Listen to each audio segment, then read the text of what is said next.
Hey guys, it's Scott here with another video. Welcome, I'm glad you guys could all join me and I really appreciate having you today. So guys, it's been almost 2 months and just about 20 videos in since I made my very first fragrance video. When I look back at that video, it was very cringeworthy. Shot it wrong, I shot at the camera right side up instead of sideways. Fuzzy. Sound was bad, and of course that's the video that has the most views. So here we are today guys, and I wanted to do a video similar to Fragrance Journey, but this one is more about getting to know me and who I am as a person, what makes me tick, how I operate, and where I've came from and where I've been, and most of all where I'm going. So I know today guys, we live in some crazy times. Things are different for everybody, lives have been flipped upside down, things have been put on hold, people are worried, people are panicked, and from talking to a lot of you on my Instagram page at Scott Aromatico, sounds like some of you guys are a little distressed, depressed, just from talking to a few of you, not all of you. And I know a lot of you guys do fragrances for a distraction. That's why I do them as well. When the lockdown first started with this disease, this pandemic, way back in March, I decided I wanted to do something new, something different, and that's how I got started in fragrances, and it's been a happy distraction ever since. The number one thing that's important to me, more than product, more than fragrances, more than things or possessions or people, you guys are more important to me than anything. My family is the most important, my faith, that's my higher calling, that's what's important to me. But after that, it's you guys. The product doesn't matter. If you guys aren't doing okay, then all the rest of it is a distant second. So I hope today that you guys can get to know me a little bit better and know my story. I want to add value to your life, so I hope you'll stay past the allotted time. I know most of you guys like short videos, and we've got a lot on our plate, so I hope you'll stick with me through my story, because what I'd like to do in these tough times coming, with this dark winter approaching guys, and it's cold and snowy and dreary outside, I hope I can give you a little bit of ray of sunshine in your life by listening to my story, knowing where I've been and what I've come through. So again, my name is Scott Macedo in real life. I go by Scott Aromatico on my Instagram page and on my YouTube channel. But I wasn't always Scott Macedo, so I'm going to give you a third name. I was born Scott Robert Anderson on June 2nd, 1972. I was born in Cleveland, Ohio, to a single parent named Patty, or actually her real name was Betty, but she hated that name, Patty Anderson. Guys, my mom was a hippie. She was fun-loving. She loved to get a little high. She loved to drink. She loved to party.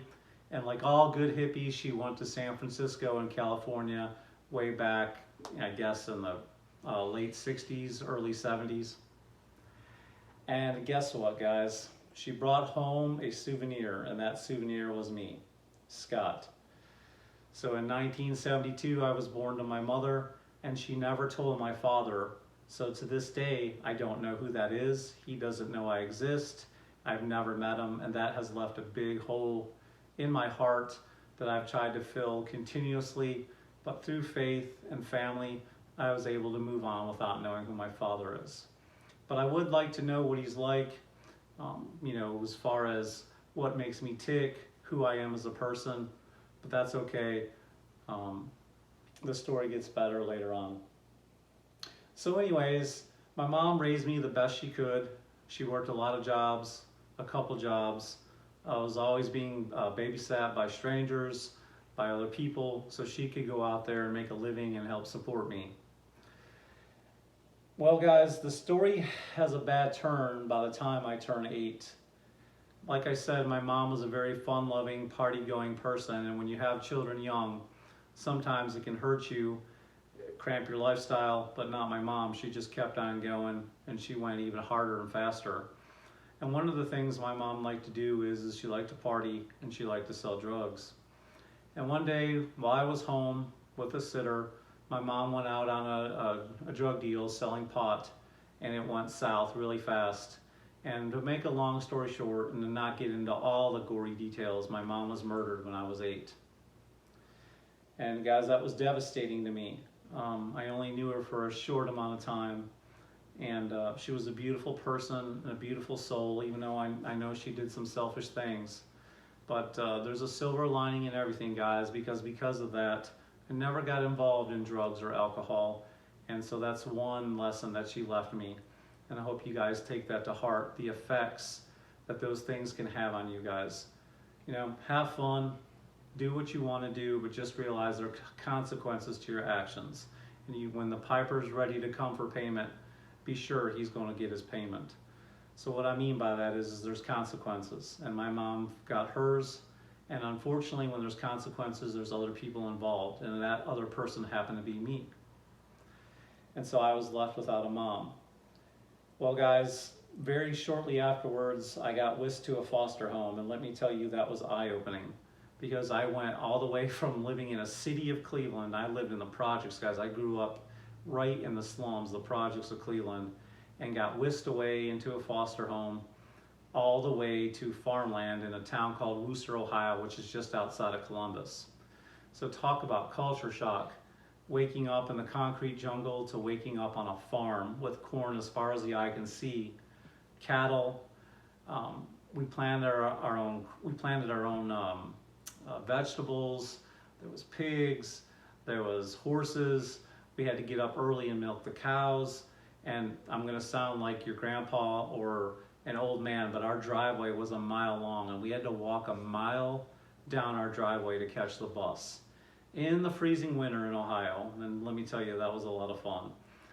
Because before that, I used to just go right out my door and the bus would pick me up there in Cleveland, but now I had to walk down the driveway a mile in the freezing cold, all the way down, arguing with my foster brothers and sisters as they walked down the driveway. But anyways, the family that adopted me was a real nice family, and they took real good care of me. In fact, when I went there, I had long hair.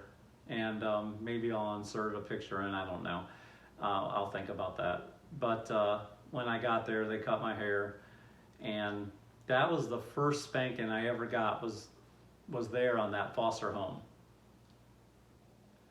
And I remember doing something bad or lying, and I got spanked with one of those orange tracks that the Hot Wheels go on. So that was my first spanking.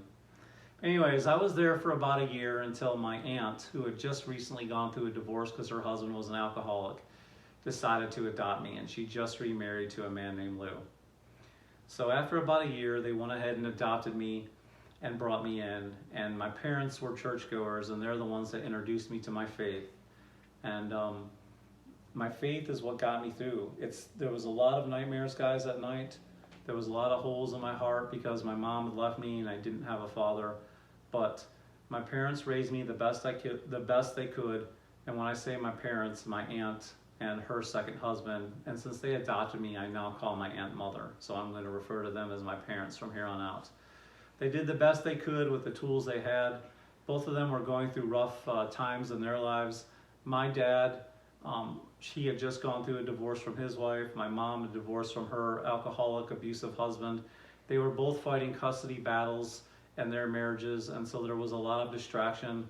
Wasn't a lot of time for me, and they both went through a lot. And because of that, let's just say it wasn't exactly the happiest of times there. But I will say this: that my father taught me the importance of a good work ethic. He taught me. I hope to God my kids would have to testify to this. He taught me I learned that it's not good to be mean and abusive to your kids. So I do the best I can as far as not losing my temper and getting angry with my children, because I experienced a lot of that in my growing up there.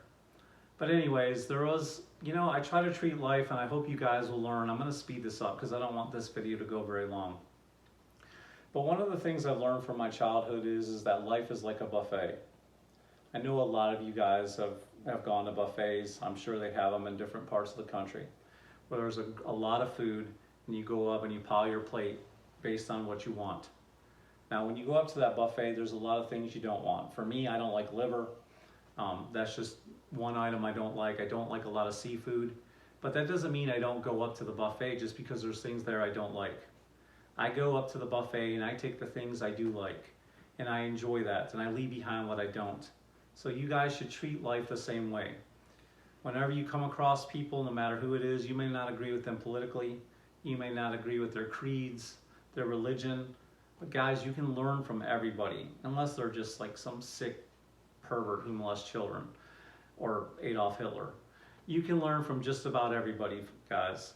You can, if they're bad people, you can learn what not to do, but you can always glean something from somebody. Leave what you don't like about them, like a buffet, behind, and take what it is you do like, and use that and learn from people. And that's what I've done with life, guys.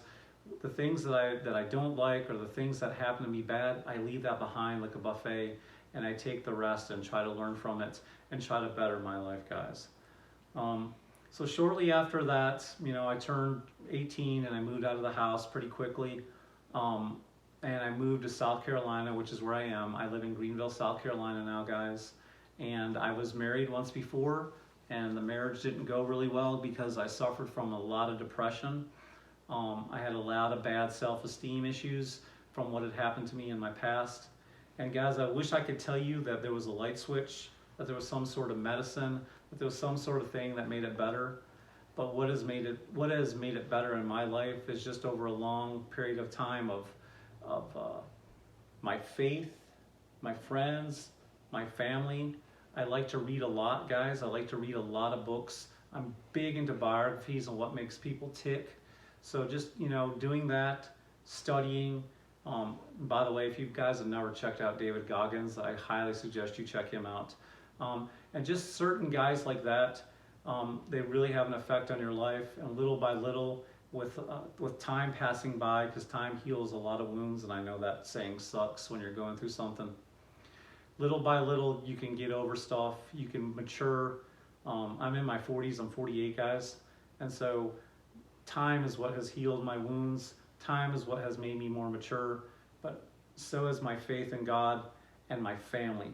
Without my family, that's what's most important, guys. Family, friends, faith, not in that order, but all those things are what's important. I have 3 unbelievable, amazing kids. My son's birthday is tomorrow, and it's because of those kids I want to be better. It's because of my wife I want to be better. She takes care of me. She helps edit these videos. She juggles, guys. She juggles like 8 different flaming torches and swords at the same time. And she knows how to keep everything together. She's the glue that keeps us all together. And through family, friends, I have a really good friend named AJ. He's my best friend in the whole world. Through all that and God, guys, I'm able to keep it together, keep moving on, keep pressing on, guys. And let me leave you with one last thing. By no means have I arrived anywhere. I don't own a Ferrari. I don't have a huge house. But no means am I saying I've arrived financially. But I am happy with my family. I am getting happier with myself. But just realize, guys, diamonds, when they're found, they're mined out of the earth. They're dirty, they're ugly, they're cloudy. Guys, they don't just pick them up out of the ground and put them in jewelry. They have to be cleaned, they have to be polished, they have to be chipped, and then they're put in that ring. And guys, whenever you experience hard times, whenever life is rough, you're being polished, you're being chipped, and you're being hardened, and you're going to be put in that piece of jewelry to be beautiful. So you guys are all diamonds, and when you experience your pain, that's what's happening to you. Or another example is a sword, a samurai sword, guys. Samurai sword is put through the fire. We're all being put through the fire right now. And then when it's pulled out of the fire, is it done? No, they have to beat on it with a hammer. And then when they're done beating on it, then they have to sharpen it. And then when they're done sharpening it, they put it in the cold water to harden it, and then it's polished, guys, and then you have your finished product. So you guys are all diamonds in the rough. You're all swords being hardened by the fire. So just realize these hard times are only going to be here for a little while.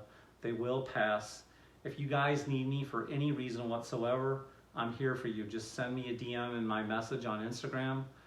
You can get a hold of me anytime. I'll talk to any one of you. I'll pray for any one of you. And I've always got your back, because fragrances are a distant second, and you guys are first. So I hope that gives you a little insight into Scott Macedo. or as you see me on YouTube or on Instagram, Scott Aromatico. Guys, I've been through it. There's more to the story, but I wanted to leave. There's more to the story, but I wanted to leave, you know, some of it out. There's been abuse in my life, physically, sexually. I've been through it all, guys. You name it. But I came out the other side because of my faith, because of my family, because of my friends. And I want you to know you can too. And I'm here for you guys. I love you. You honor me by following me. You honor me by following me on Instagram. And guys, listen, I want to hear from you. Let me know down in the comments if there's anything I can do to help you. Let me know down in the comments, you know, if I can be of any kind of service or add value to your life. Please don't forget to hit the like button if you want to. You don't have to like this video. This is just to help you guys. I'm not looking for any kind of rewards from this video. Please don't forget to tell your friends. If anyone needs to see this video, more importantly than liking it or commenting on it, you know, share it with somebody who could be helped by this, guys. Thank you. As always, remember to be yourself, guys. Please remember to be yourself. And as long as yourself smells good, guys. Thank you so much.